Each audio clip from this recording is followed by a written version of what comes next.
HMP ಜೀವಕ್ಕೆ ಅಪಾಯ ತರುವ ವೈರಸ್ ಅಲ್ಲ, ಪೋಷಕರು ಎಚ್ಚರ ವಹಿಸಬೇಕು ಅಂದರು ದಿನೇಶ್ ಗುಂಡೂರಾವ್.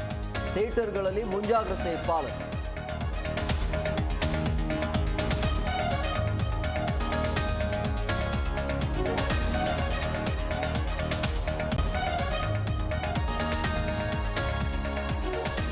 ವಕ್ಫ್ ಭೂ ಕಬಳಿಕೆ ಮಾಹಿತಿ ಸಂಗ್ರಹ ವಿಚಾರ ಜೆಪಿಸಿಗೆ ಸಮಗ್ರ ವರದಿ ನೀಡಿದ ಬಿಜೆಪಿ ರೆಬಲ್ಸ್ ತಂಡ.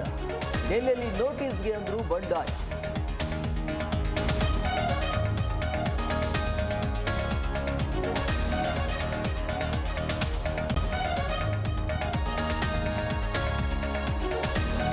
ಮೂರನೇ ತರಗತಿ ವಿದ್ಯಾರ್ಥಿನಿಗೆ ಹೃದಯಘಾತ. ತರಗತಿಯಲ್ಲಿ ಕುಸಿದು ಬಿದ್ದ ಬಾಲಕಿ ಮಾರ್ಗ ಮಧ್ಯೆ ಸಾವು. ಚಾಮರಾಜನಗರದ ಆಸ್ಪತ್ರೆಗೆ ಬಿಇಒ ಭೇಟಿ.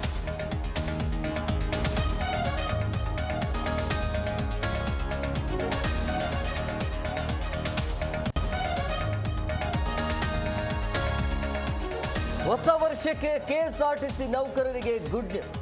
ಆರೋಗ್ಯ ಕಾರ್ಡ್ ಯೋಜನೆಗೆ ಸಿಎಂ ಚಾಲನೆ. 250 ಆಸ್ಪತ್ರೆಯಲ್ಲಿ ನಗದು ರಹಿತ ಚಿಕಿತ್ಸೆ ಸೇವೆ.